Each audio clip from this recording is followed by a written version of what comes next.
아마도 오늘 내일 중으로 영장 재청구가 있을 것 같은 분위기인데요. 자, 이재용 부회장 영장요. 이게 이제 1차 기각됐었거든요. 이거 좀 쉽게 설명해 주세요. 왜 기각됐다고 보십니까, 당시? 저도 언론 보도를 통해서 아는 것밖에 없습니다만은, 제 입장에서 크게 보면 세 가지였던 것 같습니다. 기각 사유가. 첫째는 뇌물죄나 제3자 뇌물 공여죄에 대한 얘기인데, 도대체 뭐에 대한 대가성이냐, 또 부정한 청탁을 한 적이 있느냐, 이런 것들에 대한 구체적 증거를 좀 더 보완해라. 증거를 더 가져와라. 그게 하나가 있고요. 예. 그 다음에 또 하나는 이 사건 진행 과정에서 대통령과의 독대 문제라든가 또 미르재단 또 정유라에 대한 삼성 지원 문제가 삼성 합병 이후의 일 아니냐. 그럼 삼성 합병과는 관련이 없을 수도 있는 거 아니냐라는 의구심. 예. 두 번째는 그런 게 있었던 것 같고요. 그 다음에 세 번째는 조사와 관련된 문제인데 대개 뇌물수수죄의 경우에 있어서는 뇌물 공여자와 뇌물 수수자를 동시에 처리를 합니다. 예. 근데 이 사건의 경우에 있어서는 대통령께서 검찰에서 조사를 거부했고 예. 또 지금도 밀고 당기고 진행 중인 걸로 알고 있습니다만 안 하실 것 같아요. 아직까지 특검에서도 조사에 응하지 않고 계시지 않습니까? 그래서 법원 입장에서는 이런 부분, 즉 뇌물수수 혐의를 받고 있는 대통령에 대한 조사가 아직 이루어지지 않지 않았느냐라는 지적. 이게 특검 세 가지였던 것 같습니다. 특검 책임은 아니잖아요. 물론이죠. 물론이죠. 특검은 최선을 다하고 있다고 봅니다. 그러면 요거는 이제 법원에서 기각한 이유를 이제 추정하신 건데 이렇게 기각하는 게 맞습니까? 어떻게 보세요? 평생 검찰 하신 분으로서. 물론 법원의 판단에 대해서 제가 가타부타 언급을 하는 것은 적절치 않습니다. 하실 거면서. 그러나 제 경험에 비추어서 네, 하실 거죠? 비추어서 가타부타. 간단한 제 생각을 말씀드리겠습니다. 네, 자 가타부타 시작됩니다. 권력과 재벌이 유착된 이런 대형 사건들의 경우에는 통상적으로 장기간에 걸친 치밀한 계획 아래 합법의 가면을 쓰고서 공조직 등의 다양한 채널을 동원해서 입체적으로 이루어지게 됩니다. 이것은 경험상 그렇습니다. 또 더 나아가서 사후에 말하자면 어떤 뇌물수건이 있었는데 사후에 문제가 생겼을 경우에도 그 과정에서 벌어진 개별적인 행위들은 전부 합법적이고 공적이고 하는 그런 탈을 쓰게 됩니다. 그러면서 그 개별적인 하나하나의 행위들에 대해서는 합법적이었다, 공적이었다라고 말하자면 까미플라치를 한다 이런 얘기입니다. 까미플라치. 그런 식으로 그 시스템을 만들어 놓는다 이겁니다. 미리 만들어 놓는다는 얘기입니다. 그러니까 이게 이런 재벌 정도가 우리나라의 최고급 자원들을 총동원해 쓸 수 있는 재벌. 물론이죠. 이런 재벌들이 일으키는 사건 같은 경우에는 개별적 하나하나 사건들은 나중에 문제가 되면 이거 합법이었다라고 말할 핑계를 미리미리 준비해내서 그렇게 짜고 시작한다는 거죠. 다 외형적인 명분을 만들어 놓고 시작을 합니다. 그렇겠죠. 예. 그렇기 때문에 그런 사건을 일상적으로 우리 주변에서 일어나는 소소한 어떤 그런 단순 뇌물 사건의 관점에서 바라다 보게 되면 그 실체에 부합되는 제대로 된 법적 평가나 처벌이 결코 가능하지 않습니다. 불가능합니다. 그러니까 동네 공무원들하고 동네에서 공무원들과 돈 몇 푼 주고받았던가 이런 사건들처럼 취급하면 안 된다는 거죠, 이거는. 예를 들면 음주운전 봐줄 테니까 100만 원 줄게. 이런 사건하고 완전히 다르다는 얘기입니다. 완전히 다르다. 네. 그럼 어떻게 해야 되느냐? 이런 복잡다단한 대형 사건들의 경우에는 가장 문제가 되는 것이 결국 대가성과 청탁 유무에 대한 판단인데 예. 그런 것을 판단할 때 예. 1년의 과정, 장기간에 걸쳐 이루어지죠. 1년의 과정 전체를 한 덩어리로 바라보는 포괄적인 관점에서 그 판단이 이루어져야 한다 이런 얘기입니다. 그래야 비로소 그 실체에 근접한 판단이 가능하게 되고 그렇기 때문에 바로 도입된 것이 포괄적 뇌물수수죄 법리고 포괄적. 여러 차례에 걸쳐서 우리 대법원에서도 판례로 확립된 입장이기도 합니다. 그러니까 이런 재벌 사건 같은 경우에는 개별 행위는 이미 공무원들이 동원되거나 뭐 하면서 합법적인 틀을 쓰고 있기 때문에 개별 따지면 소용이 없고 전체적으로 볼 때 뭐 지난 2, 3년간 진행된 전체적인 과정을 볼 때 포괄적으로 이것은 뇌물수수로 봐야 하고 그래야 밝혀지는 거기 때문에 대법원도 이미 그렇게 정리해 둔 거라는 거죠. 네, 그걸 뭐 제가 예를 조금 돕기 위해서 말씀드린다면 네. 우주를 바라다 보는데 예. 뭐 무수한 항성들 있지 않습니까? 예. 우주를 바라다 보는데 그 우주를 제대로 보려면 예. 그래서 우주 전체 실체를 그나마 제대로 알으려면 망원경으로 전체를 바라다 봐야 될 거 아닙니까? 그렇죠. 망원경으로. 예. 그런데 거기에다가 돋보기를 갖다 들이대고서 개별적인 장면 하나하나를 따지기 시작하면 우주 전체의 실체라는 것은 접근할 수도 없고 온데간데 없고 오로지 봤더니 저건 달이고 봤더니 저거는 뭐 지구고 이런 식의 어떤 그 자잘한 실체와는 거리가 동떨어진 법적 논쟁만 남게 된다 이런 말입니다. 한마디로 말씀을 드리면 우리가 하늘에 있는 달을 보더라도 돋보기를 들이대고 달을 보려면 그 달이 제대로 보이겠습니까? 망원경으로 봐야지. 이제 그런 의미입니다. 비유 좋은데요. 네. 박수. 그러니까 법원이 논쟁이라고 삼는 부분들이 이 재벌 연관 사건의 기준에 보자면 이런 식으로 하면 안 된다. 이 전체 큰 틀을 봐야 되는데 이런 문제 지적을 하신 거고 아주 설득력 있습니다. 이런 얘기를 역시 검찰총장이 돼야 할 수 있는 건가요? 제가 듣고 싶었던 답변이에요. 이게 그래서 문제다. 그러면 지금 영장을 어쨌든 재청구합니다. 하는 것 같아요. 오늘 내일 그런 분위기예요. 하겠죠. 근데 이번에도 기각되면 어떡하죠? 글쎄요. 그 법원 입장에 대해서는 뭐 미리 예단할 수는 없다고 생각을 합니다. 그러나 제 수사 경험으로 보면 재벌 사건의 경우에는 사건을 파면 팔수록 관련 증거들이 눈덩이처럼 불어나는 게 일반적입니다. 워낙 광범위하게 그렇습니다. 했기 때문에 연루된 게 많고 또 장기간에 걸쳐서 진행이 됐고 연루된 기관도 많고 사람들도 많기 때문에 그런 부분들이 시간이 가서 파면 팔수록 다 튀어나온다는 얘기입니다. 일부지만 그 예를 들면 이번 사건의 경우에도 언론 보도를 보면 안정범 수석의 그 최근 수첩이 39건이 추가로 압수됐다는 거 아니겠습니까? 제가 이걸 종범 실록이라고 부르고 있거든요. 그래요. 약간 비웃으시는 느낌인데요? 말을 잘 만들어내시는 것 같아서. 총장님 여기 박장대소 해주셔야 되는데 어허허 이렇게 하시면 종범 실록. 예. 또 최근에 금감이나 또 공정위에 대한 압수수색도 있었던 걸로 알고 있는데 아마 그런 과정에서 많은 물적 증거를 추가로 확보를 했을 겁니다. 또 더 나아가서 관련자들을 뭐 누굴 조사했는지 모르겠습니다만 많은 사람들을 추가로 조사했을 것이고 그래서 만약에 이번에 특검이 이정부 회장에 대한 영장을 재청구한다면 관련 소명 자료에 대해서 충분히 보완이 더 돼서 소명에 자신 있지 않느냐. 뭐 그런 걸 의미한다고 봅니다. 근데 기각되면요? 글쎄요. 예. 여기서 김빠지게 글쎄요가. 아니 그러니까 이럴 경우에는 예를 들어서 재벌의 영향력, 법원의 독립성 이런 걸 의심해 봐야 된다. 이렇게 대답해 주셔야 되는 거 아닙니까? 글쎄요. 뭐 기각이 될지 안 될지 모릅니다만은 만에 하나 기각이 된다면 그거는 이재용 부회장 본인이나 삼성 그리고 나아가서 국가 경제에도 썩 좋은 영향을 미치라고 생각되지 않습니다. 아니 결과 말고 왜 기각됐냐. 이게 잘리신 마당에 백수신데 이거는 그냥 논평해 주시죠. 만약에 기각됐다. 그럼 뭐라고 봐야 되냐. 어떻게 생각하는 거를 다 말씀을 드리겠습니까? 그러면 아까 한번 이야기 나왔듯이 연장이 안 되면 플러스 특검 연장이 안 되면 플러스 영장이 기각되면 이것도 그때 나오셨을 때 이렇다면 바로 이런 것이다라고 인터뷰를 한번 더 해주십시오.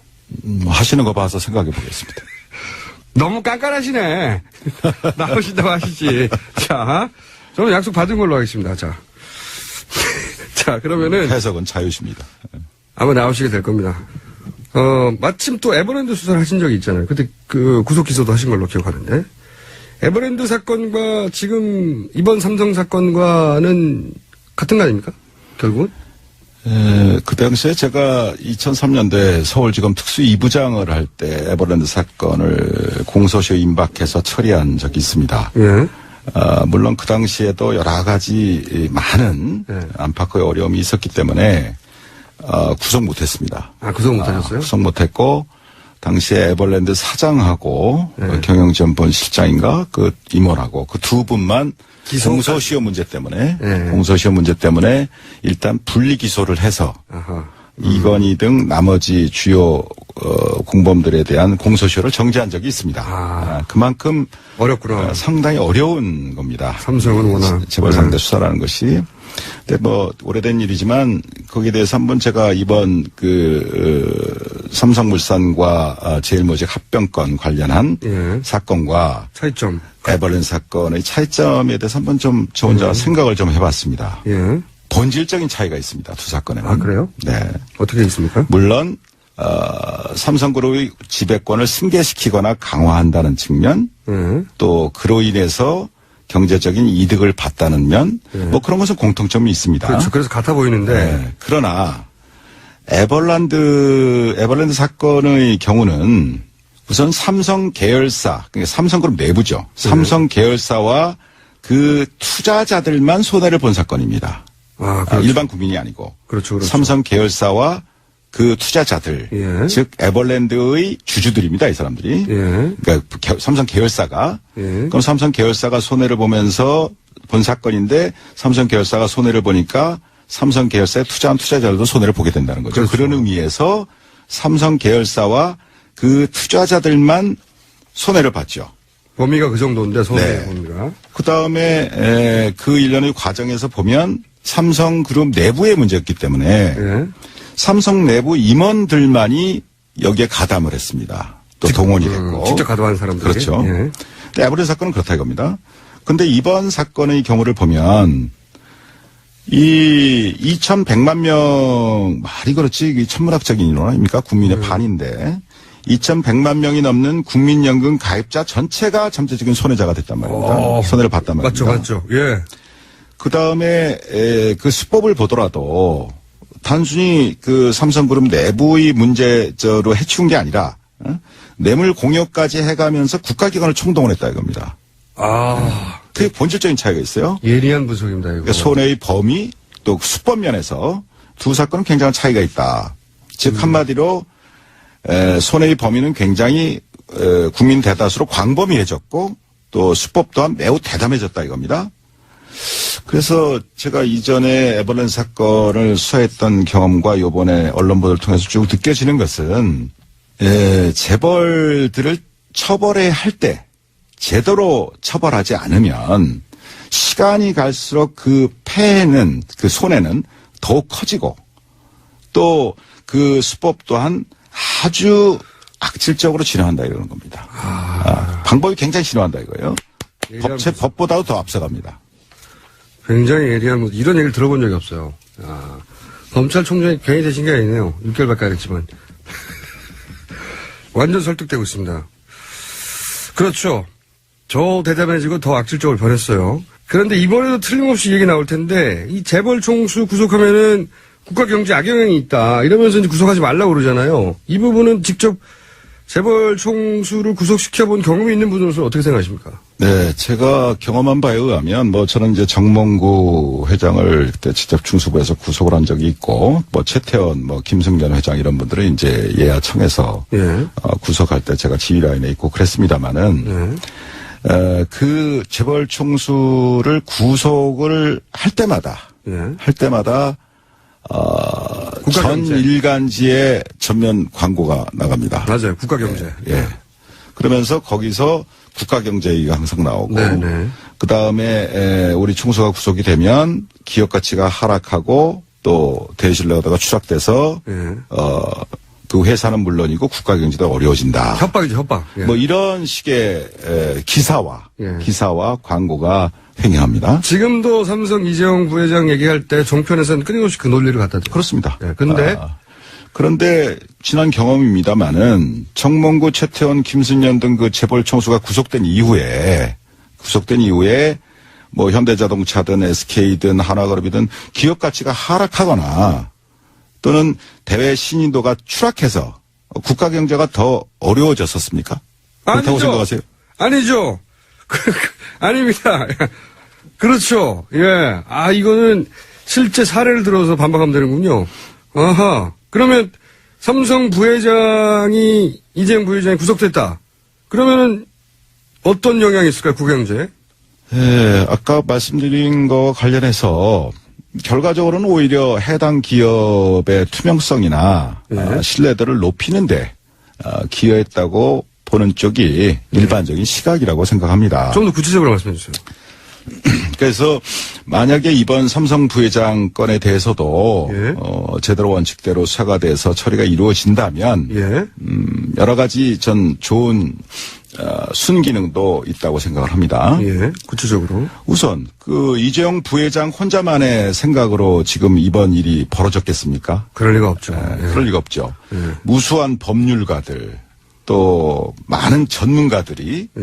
오랜 연구와 기획 또 경우에 따라서는 조직적인 로비들이 예. 있었기 때문에 가능한 거 아니겠습니까? 당연히 그렇겠죠. 예. 예. 지금 사건을 드러나는 거 봐도 온갖 사장단들이 왔다 갔다 하고 그랬잖아요, 독일에. 예. 그럼요. 예.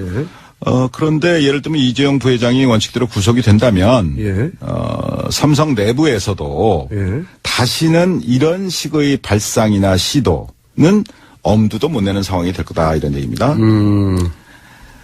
그래서 뭐 그렇게 해도 된다고 조언했던 사람들은 다 잘려 나갈 것이고 오히려 삼성 경영진 내부에서는 앞으로 총수를 보호하기 위해서라도 좀 더 합법적이고 윤리적인 방향으로 나가야 되겠다라고 하지 않겠냐 이런 얘기입니다.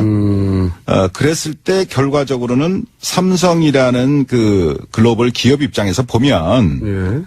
결국은 삼성이 좀 더 투명해지고 합법적인 기업이 되고 또 신뢰를 받는 기업으로 더 새로 태어나는 그런 계기가 되지 않겠냐. 삼성을 위해서 더 좋다. 네, 그렇습니다. 아, 이거, 종편 얘기 나오면 이거 틀어줘야 되겠다, 이거. 완전 설득력 있습니다. 그리고요. 그 다음에 우리나라에서 삼성이라는 그 위치가 있지 않습니까? 있죠, 1등. 그럼 어떻게 보면 재벌 전체를 선도하고 뭐 그런 부분도 있지 않습니까? 제1기업이기 때문에. 예. 그랬을 때 다른 삼성 이외의 다른 재벌들도 이 삼성그룹의 사건이 어떻게 처리가 되느냐 그런 부분을 굉장히 예의주시하게 되어 있습니다. 그렇죠. 삼성이 안 되면 우리도 뭐 안 되겠네. 이렇게 그렇죠. 생각하죠. 예. 그렇죠. 제가 말씀드릴 걸 먼저 말씀하시네요. 그래서 이재용 부회장의 구속은 예. 우리나라 재벌들 나머지 재벌들 전체에게도 큰 시그널을 보낸다 이겁니다. 이게 정경유착은 삼성 부회장 한 사람 구속으로 해결될 수도 있겠네요, 이게. 제가 볼 땐 그럴 수도 있습니다. 어. 그래서 결국은 거기서 가장 큰 시그널이라는 것은 무엇이냐면은 아무리 경제 권력이 강하다 하더라도 합법 경영을 하지 않으면 예외 없이 총수가 구속될 수 있다. 그렇죠. 라는 시그널을 보낸다는 얘기입니다. 그것만 되면 돼요. 그러면 그것이 바로 무엇이냐. 지금 국민들이 그렇게 갈망하고 있는 예. 재벌 개혁의 출발점이 된다 이런 얘기입니다. 마구 설득되고 있습니다. 총장님이 왜 총장님이 되셨는지 알겠고요. 그리고 왜 잘렸는지도 알겠어요. 잘린 얘기를 안 하셨으면 좋겠어요. 이런 생각을 하시니까 잘리죠. 자, 이제 마지막 주제입니다. 마지막 주제, 황교안 대행이 이제 저는 특검 연장을 안 할 것 같은데, 자, 이 부분을 한번 짚어보겠습니다. 안 하겠죠? 만약에 황 대행께서 예. 국민 대다수의 뜻과 달리 연장을 일방적으로 거부해버려서 특검 수사를 중단시킨다면 예. 결국은 이러한 최순실 국정농단 사태에 대한 수사 의지가 없다는 것을 스스로 증명한 거 아니겠습니까? 지금 안 해줄 것 같은데, 그 말씀을 좀 제 나름대로 해석을 하면, 특검 연장 안 해주면 수사 의지가 없는 거다. 안 할 것 같은데, 안 한다면 이유가 뭘까요? 다 아시다시피 그 황교안 대행 역시 네. 국민 대다수 분들이 이번 국정농단 사태의 공동 책임자 중에 한 사람 아니냐라는 그 의혹을 제기하고 있지 않습니까? 그런 의혹은 이 정부 들어와서 뭐 법무부 장관을 오래 하셨고 네. 또 총리를 계속 하셨고 이젠 대행까지 하고. 예, 그 과정에서 이런 농단 사태가 다 벌어졌지 않습니까? 예, 다 벌어졌어요. 그 말씀은 특검 연정을 안 하면 자기 책임이 드러날까봐 안 하는 거다? 결국은 수사를 계속해야 하는, 특검에서 수사를 계속해야 하는 상황에서 연장을 안 해줘서 수사를 갑자기 멈추게 한다면 예. 이러한 국민들로부터 받고 있는 본인 연루 의혹에 대해서 해소시킬 수 있는 기회를 스스로 놓치는 것이다 라고 생각을 합니다. 그러니까 논리적으로 보자면 본인이 연루되지 않았다면 털 기회인데 그걸 연장 안 하는 걸 보면 본인이 연루된 거 아니냐? 라는 의혹이 또 제기될 수도 있다는 얘기입니다. 예. 네. 그런 의혹이 제기될 수 있는 수준이 아니라 그런 거 아닌가요? 본인이 연루된 게 나올까봐 특검 연장을 안 한다. 이렇게. 뭐 제가 전직 총장으로서 그런 말씀 드리는 건 적절치 않다고 보는데요. 네. 어쨌든 특검을 연장해서라도 본인의 국민들적 의혹을 해소시키는 것이 황교안 대행 본인에게도 좋을 것이다. 또 그것이 국민들이 바라는 바일 것이다. 라는 게 제 의견입니다. 살짝 약간만 삐딱하게 보면 이게 협박처럼 들려요. 하는 게 좋을 것이다. 자, 그러면은 아까 얘기에 이어서 오늘 이 자리에서는 답변 안 하실 것 같으니까 아까 이어서 특검 연장도 안 되고 영장도 기각되고 그리고 황교안 대행이 이제 연장 안 한다는 결론을 내리는 이런 사태가 아마 이달 말이면 판결이 날 텐데 그때 되면 다시 나와서 요 굉장히 강력하게 말씀해 주실 거죠? 근데 어떻게 매번 저보고 다시 나오라고 이렇게. 아니, 오늘 다 얘기 안 하시니까. 근데 다음에 나오시면은 이제 명단 쫙 들고 와가지고 이름 막 부르고 막 그러실 거죠? 그런 일이 있겠습니까? 들어봅시다. 자, 다음에 나오시면 다음 한번 예약해놓고 예를 조금 돕기위해서 말씀드린다면 네. 우주를 바라다 보는데 예. 뭐 무수한 항성들 있지 않습니까? 예. 우주를 바라다 보는데 그 우주를 제대로 보려면 예. 그래서 우주 전체 실체를 그나마 제대로 알으려면 망원경으로 전체를 바라다 봐야 될 거 아닙니까? 그렇죠. 망원경으로. 예. 그런데 거기에다가 돋보기를 갖다 들이대고서 개별적인 장면 하나하나를 따지기 시작하면 우주 전체의 실체라는 것은 접근할 수도 없고 온데간데 없고 오로지 봤더니 저건 달이고 봤더니 저거는 뭐 지구고 이런 식의 어떤 그 자잘한 실체와는 거리가 동떨어진 법적 논쟁만 남게 된다 이런 말입니다. 한마디로 말씀을 드리면 우리가 하늘에 있는 달을 보더라도 돋보기를 들이대고 달을 보려면 그 달이 제대로 보이겠습니까? 망원경으로 봐야지. 이제 그런 의미입니다. 비유 좋은데요. 네. 박수. 그러니까 법원이 논쟁이라고 삼는 부분들이 이 재벌 연관 사건의 기준에 보자면 이런 식으로 하면 안 된다. 이 전체 큰 틀을 봐야 되는데 이런 문제 지적을 하신 거고 아주 설득력 있습니다. 이런 얘기를 역시 검찰총장이 돼야 할 수 있는 건가요? 제가 듣고 싶었던 답변이에요. 이게 그래서 문제다. 그러면 지금 영장을 어쨌든 재청구합니다. 하는 것 같아요. 오늘 내일 그런 분위기예요. 하겠죠. 근데 이번에도 기각되면 어떡하죠? 글쎄요. 그 법원 입장에 대해서는 뭐 미리 예단할 수는 없다고 생각을 합니다.